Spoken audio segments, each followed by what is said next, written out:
नमस्कार। आज हम बात करेंगे वैदिक परंपरा की दो बहुत ही गहरी अवधारणाओं की, यज्ञोपवीत और हेमाद्रि। अब ये सिर्फ कोई रीति रिवाज नहीं है, नहीं, बल्कि ये आध्यात्मिक प्रतिबद्धता और कह सकते हैं आत्मा की शुद्धि की एक पूरी यात्रा का प्रतीक है। तो चलिए इस सफर पर निकलते हैं और इसे समझते हैं। तो ये पूरा सफर शुरू कहाँ से होता है? ये होता है उपनयन संस्कार से। देखिए, ये सिर्फ एक रस्म नहीं है, ये तो ब्रह्म विद्या मतलब परम सत्य के ज्ञान को पाने की एक लाइफ लॉन्ग जर्नी की शुरुआत है। सोचिए, ये वो पल है जब एक गुरु 9 साल के बालक को एक ऐसी आचार संहिता देते हैं जिसका असली लक्ष्य है दिव्य चक्षु, जिसे हम तीसरा नेत्र भी कहते हैं, उसे जागृत करना, ताकि वो बच्चा जीवन भर उस ब्रह्म तेज में, उस दिव्य चेतना में लीन रह सके। और इसी उपनयन संस्कार में पहना जाता है यज्ञोपवीत, या जिसे हम आम भाषा में जनेऊ कहते हैं। ये असल में क्या है?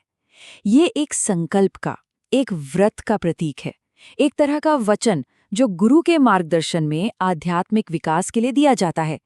इसमें कुछ यम नियमों का पालन करने का वादा होता है, और ये जो धागा है ना, ये लगातार इस बात की याद दिलाता है कि हाँ, एक ऊंचे और अनुशासित रास्ते पर चलना है। अच्छा, तो सवाल ये उठता है कि ये जो पूरी आध्यात्मिक यात्रा है, ये किस चुनौती को हल करती है? यहीं पर एक बहुत ही खूबसूरत कॉन्सेप्ट सामने आता है जिसका नाम है हेमाद्रि। ये क्या है? ये है आत्मा के शुद्धिकरण की, उसे साफ करने की एक बहुत ही गहरी प्रक्रिया। हेमाद्रि का मतलब सच में बहुत गहरा है। आप समझिए, हेम का मतलब होता है सोना, और ये सोना क्या है? ये हमारी शुद्ध दिव्य आत्मा का प्रतीक है। लेकिन ये सोने जैसी आत्मा हमारी इंद्रियों की आसक्तियों की एक परत से ढकी हुई है। तो हेमाद्रि क्या हुआ? हेमाद्रि हुआ इसी सोने जैसी आत्मा पर जो ये मैल की परत चढ़ गई है, उसे साफ करने की, उसे पूरी तरह शुद्ध करने की एक सनातन प्रक्रिया। तो फिर अब ये जानते हैं कि ये शुद्धिकरण, ये सफाई असल में होती कैसे है। चलिए, हेमाद्रि के जो खास चरण हैं, जो स्टेप्स हैं, उनको समझते हैं कि आखिर ये बदलाव आता कैसे है। देखिए, ये जो पूरी शुद्धिकरण की प्रक्रिया है ना, ये 3 मेन स्टेप्स में होती है। सबसे पहला है एक पक्का संकल्प लेकर स्नान करना। दूसरा, अपनी जितनी भी भूलें हैं, जितनी भी अशुद्धियां हैं, उन्हें हवन की अग्नि में समर्पित कर देना। और तीसरा है तर्पण, जिसमें देवताओं और पितरों को जल अर्पित किया जाता है।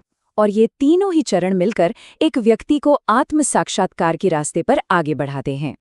अब जरा पहले स्टेप पर फोकस करते हैं, और वो है दशविध स्नान। अब ये कोई मामूली रोज वाला शारीरिक स्नान नहीं है, नहीं। इसके जो 10 प्रकार है ना, उनका एक बहुत ही गहरा, एक सिंबॉलिक, एक आध्यात्मिक मतलब है, जो सीधे सीधे हमारी चेतना के 10 पहलुओं से जुड़ा है। तो सवाल ये है कि ये 10 स्नान आखिर है क्या? देखिए, ये हमारे वजूद के, हमारे होने के 10 हिस्सों को शुद्ध करने का एक प्रतीकात्मक, एक सिंबॉलिक तरीका है। अब इसमें क्या क्या शामिल है? 5 मुख्य प्राण और 5 उप प्राण, ये हमारी लाइफ फोर्स है, हमारी जीवन शक्ति। और फिर आते हैं 5 तत्व, पृथ्वी, जल, अग्नि, वायु, आकाश, जिनसे हमारा ये शरीर बना है। और साथ ही उनकी 5 तन्मात्राएं, मतलब गंध, रस, रूप, स्पर्श और शब्द, जो हमारी इंद्रियों का, हमारे सेंसेस का बेस है। तो ये एक तरह की पूरी एक होलिस्टिक शुद्धि है, जो शरीर और चेतना दोनों को साफ करती है। और इस पूरी की पूरी सिंबॉलिक शुद्धि का, इसका मकसद सिर्फ एक है, वो है हमारे प्राणों को, हमारी जीवन ऊर्जा को रिफाइन करना, परिष्कृत करना। क्यों? क्योंकि यही ऊर्जा हमारे मन का आधार है। और जब ये ऊर्जा शुद्ध होती है ना, तो मन अपने आप सांसारिक इच्छाओं से ऊपर उठता है और ब्रह्म तेज की तरफ, एक आध्यात्मिक दिव्यता की ओर बढ़ने लगता है। अच्छा, अब इतनी गहरी प्रक्रिया है, तो इसमें एक गाइड, एक मार्गदर्शक शक्ति की जरूरत तो पड़ेगी ही। और वो भूमिका कौन निभाता है? वो निभाते हैं ऋषि, यानी वो प्रबुद्ध संत जो इस पूरी यात्रा की देखरेख करते हैं। और ये ऋषि सिर्फ कोई गाइड नहीं है, नहीं, वो अनुशासन देते हैं, हमारी चेतना को सही दिशा दिखाते हैं। और सबसे जरूरी, हमारे अंदर जो गहरे कुसंस्कार बैठ गए हैं, मतलब हमारी जो नेगेटिव आदतें हैं, जो कंडीशनिंग है, उससे छुटकारा पाने में मदद करते हैं।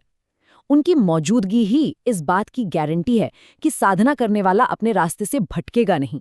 मतलब ये बात एकदम साफ है, ऋषि का अनुशासन पाए बिना साधना के रास्ते पर आगे बढ़ना या फिर उनको संस्कारों से मुक्त होना लगभग नामुमकिन है। इसीलिए तो परंपरा के अनुसार ऋषि पंचमी के दिन सप्त ऋषियों को साक्षी मानकर ये प्रक्रिया की जाती है।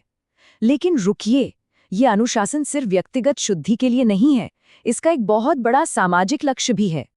तो चलिए अब जरा इस व्यक्तिगत साधना से एक कदम आगे बढ़ते हैं और इन परंपराओं के पीछे जो एक बड़ा सामाजिक नजरिया है उसे समझते हैं, क्योंकि इसका दायरा सिर्फ एक इंसान तक सीमित नहीं है। इसका जो मूल सिद्धांत है ना, वो बहुत सीधा और सरल है। एक हेल्दी समाज, एक स्वस्थ समाज का निर्माण सिर्फ और सिर्फ स्वस्थ और पूर्ण व्यक्तियों से ही हो सकता है। जब एक एक व्यक्ति का आत्मनिर्माण होता है, तभी समाज निर्माण की असली नींव रखी जाती है। और मजे की बात यह है कि ये जो आत्मनिर्माण की प्रक्रिया है, ये सिर्फ हिमाद्री में ही नहीं है, ये भारतीय संस्कृति की लगभग हर परंपरा की जड़ में है। ये वो फिलॉसफी है जो मानती है कि समाज को बाहर से नहीं बल्कि अंदर से बाहर की ओर बनाया जाता है। शुरुआत व्यक्ति से होती है। तो ये पूरी यात्रा असल में है क्या? ये है अपनी व्यक्तिगत सीमाओं को लांघना, स्व से ऊपर उठना और एक बड़े मकसद से जुड़ना। ये असल में मैं से हम तक का सफर है। और इस यात्रा का अंतिम लक्ष्य क्या है? इसका शिखर क्या है? वो है एक महान वैदिक आदर्श, वसुधैव कुटुंबकम। जब आत्मशुद्धि होती है तो व्यक्ति इस भावना से जुड़ जाता है कि ये सारी दुनिया, ये पूरी पृथ्वी एक ही परिवार है।